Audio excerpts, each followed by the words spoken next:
एक था सुखी पति। एक था सुखी पति।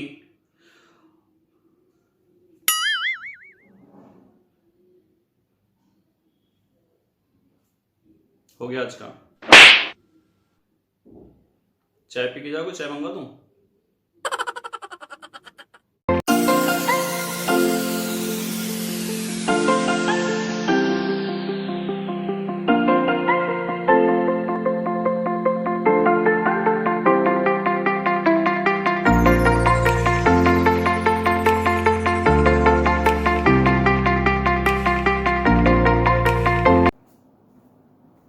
Good morning India. કેમ છો બચ્ચો? મજામાં? Welcome back to your beautiful से channel with your handsome teacher जिसका नाम है फिजिक्स बाय राहुल बंसल।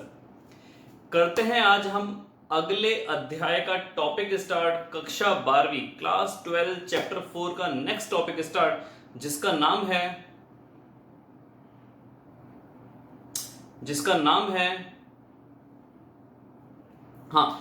नाम है force on a current carrying conductor when placed in a magnetic field. क्या होगा अगर किसी मैग्नेटिक फील्ड के अंदर हम एक ऐसा कंडक्टर रख देंगे जिसमें से करंट बह रहा है।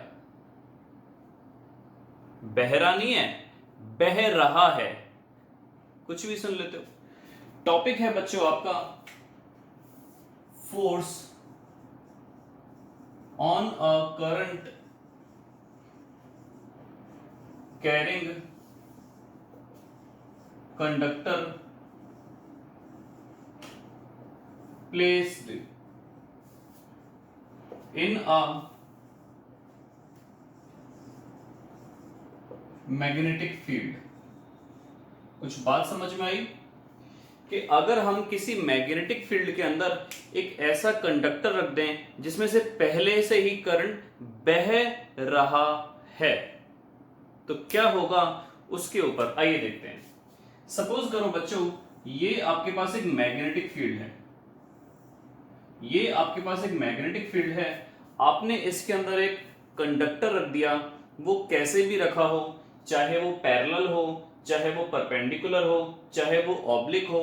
हम ये बाद में बात करेंगे कि कैसे कैसे एंगल पर डिपेंड करता है। अभी आपको मैं क्या समझाने जा रहा हूं कि अगर मैंने इसके अंदर एक कंडक्टर रख दिया तो सोचो वो कंडक्टर अपनी मैग्नेटिक फील्ड खुद भी बनाएगा। क्या करेगा?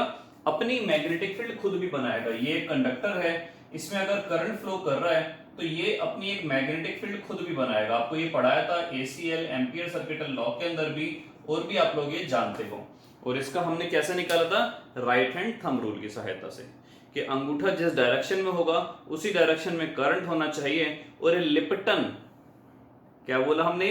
Lipton curvature of the fingers will point out in the direction of magnetic field.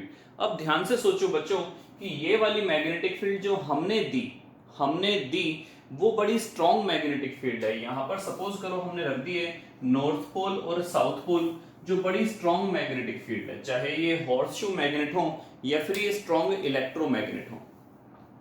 अब नॉर्थ से साउथ की डायरेक्शन में ये एक्सटर्नल मैग्नेटिक फील्ड जो है ये बहुत ही ज्यादा स्ट्रॉन्ग है। और इसमें हमने 1 एम्पियर 2 एम्पियर 3 एम्पियर करंट डाला होगा तो इसकी जो मैग्नेटिक फील्ड पैदा होगी वो इतनी स्ट्रॉन्ग नहीं होगी।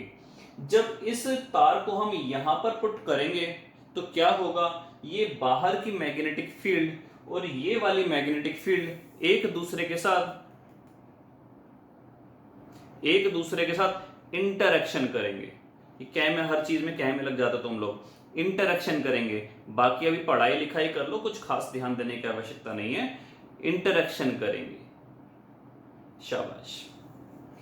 तो होगा क्या?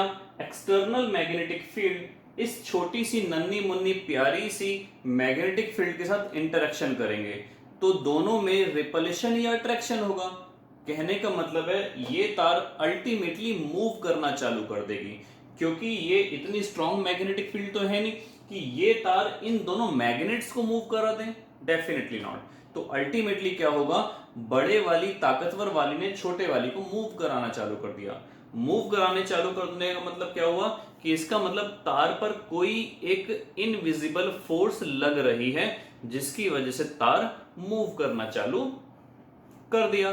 तो यही तो हमारा टॉपिक है क्या, कि अगर हम किसी करंट कैरिंग कंडक्टर को किसी magnetic field, external magnetic field, strong external magnetic field में रख देंगे तो उस तार पर लगना चालू हो जाएगी एक फोर्स, वो तार मूव करना चालू कर देगी। हो गया बस, यही तो टॉपिक है। डेरिवेशन देखते हैं कि उस फोर्स की वैल्यू आप कैसे कैलकुलेट करेंगे। आइए देखते हैं बच्चों। तो हमने इस तार को सपोज करो यहां पर प्लेस कर दिया ऐसे किसी पर्टिकुलर एंगल पर, और इसकी एक छोटी छोटी छोटी छोटी छोटी छोटी छोटी छोटी छोटी छोटी छोटी छोटी छोटी छोटी मैग्नेटिक फील्ड पैदा कर दी। तो सबसे पहले इस वायर का अंदर हम क्या क्या कंसीडर करेंगे वो देखते हैं। तो आपने लिखा let n number of electrons per unit volume, number of electrons per unit volume आपने इसके अंदर कंसीडर करा। दूसरा कंसीडर करा area of cross section, area of cross section. तीसरा आपने कंसीडर करा लेंथ ऑफ द कंडक्टर,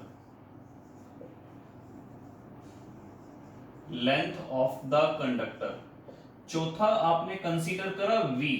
हम याद करो ड्रिफ्ट वेलोसिटी को v d बोला करते थे, वहां पर हम क्योंकि बेसिकली ड्रिफ्ट वेलोसिटी ही पढ़ रहे होते थे, यहां पर हम केवल v यूज कर लेते हैं। बात वही है, v यूज करो चाहे vd यूज करो, मतलब वही है क्या, ड्रिफ्ट वेलोसिटी। तो आपने यहां पर वर्ड यूज करा ड्रिफ्ट वेलोसिटी, ड्रिफ्ट वेलोसिटी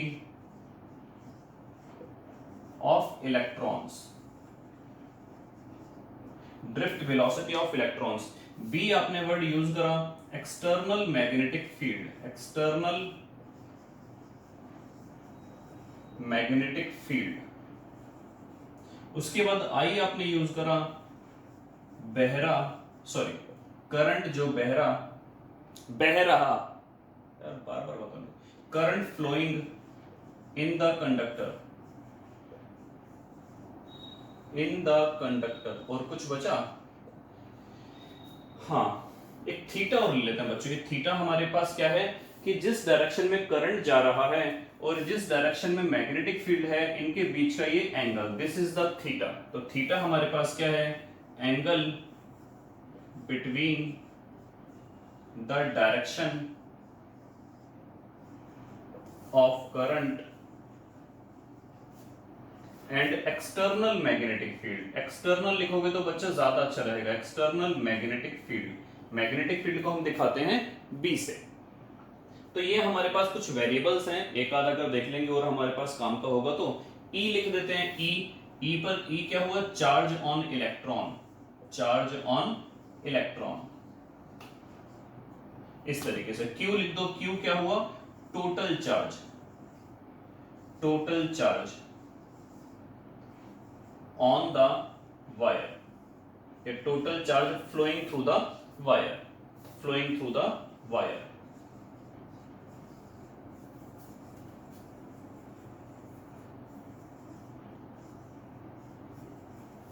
सबसे पहले आप लोग इसका स्क्रीनशॉट ले लो, नोट डाउन कर लेना, वीडियो पॉज करके मैं साइड में हट गया हूं। तो ये हमारे पास सबके सब पहले के से हमने जो कंसीडर करने।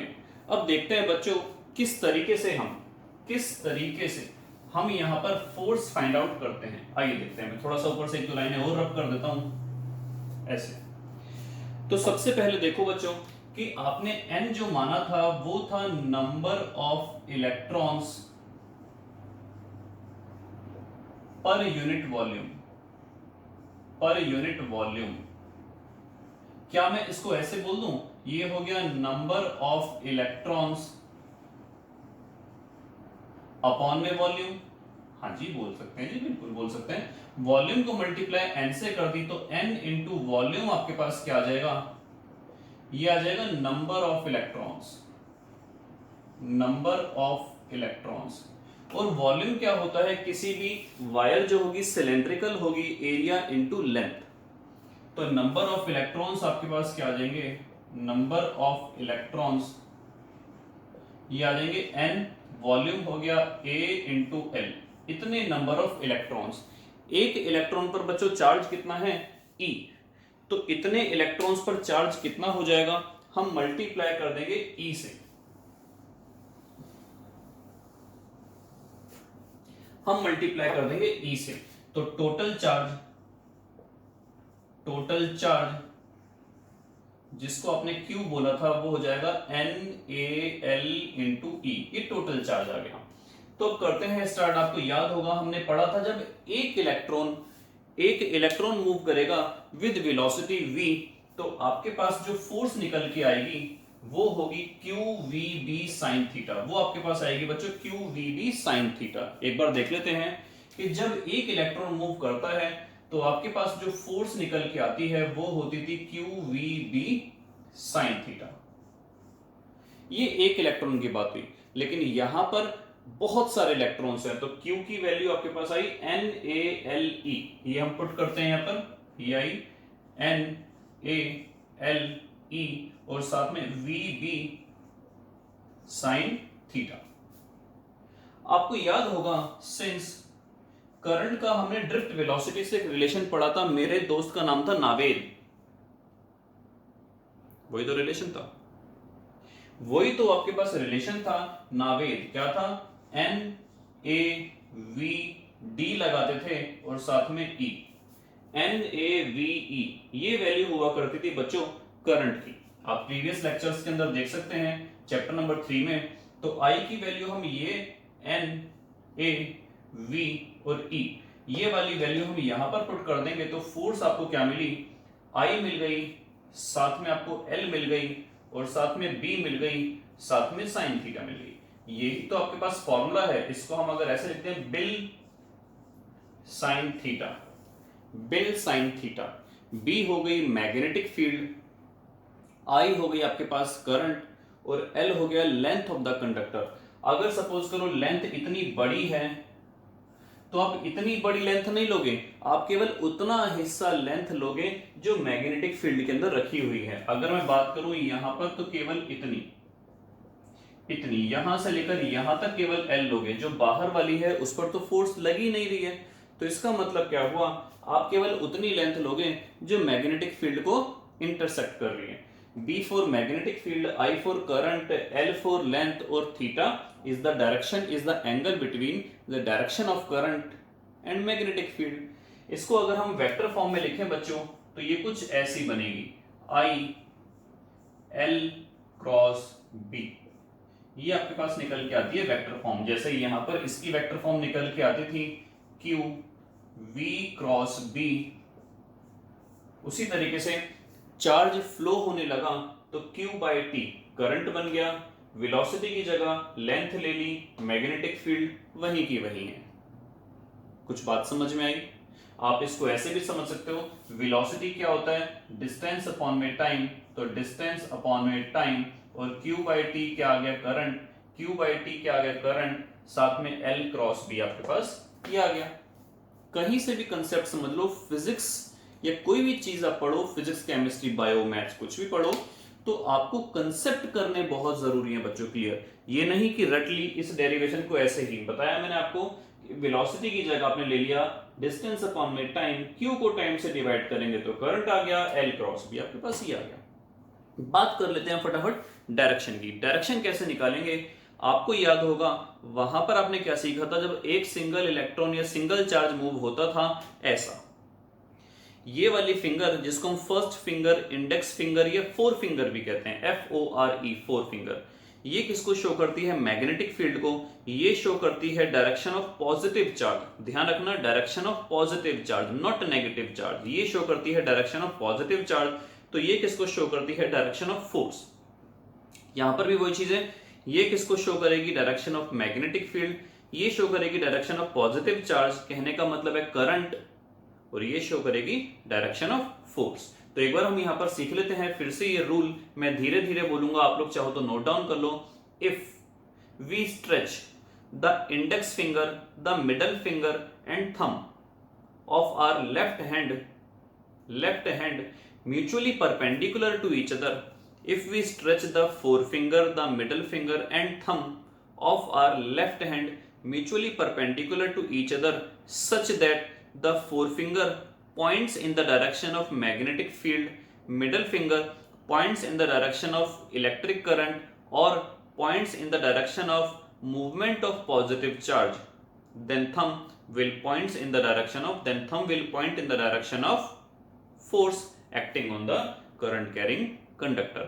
यदि हम फर्स्ट फिंगर को किस डायरेक्शन में रखें, मैग्नेटिक फील्ड, मिडिल को रखें डायरेक्शन ऑफ करंट या direction of movement of positive charge, तो थंब किसको शो करेगा, ये शो करेगा उस वायर पर लगने वाली बच्चों फोर्स की डायरेक्शन। तो ये थी आज की क्लास। नेक्स्ट क्लास में कुछ और मजेदार टॉपिक के साथ स्टार्ट करेंगे चैप्टर नंबर 4 की अगली class. Till then goodbye, जय हिंद।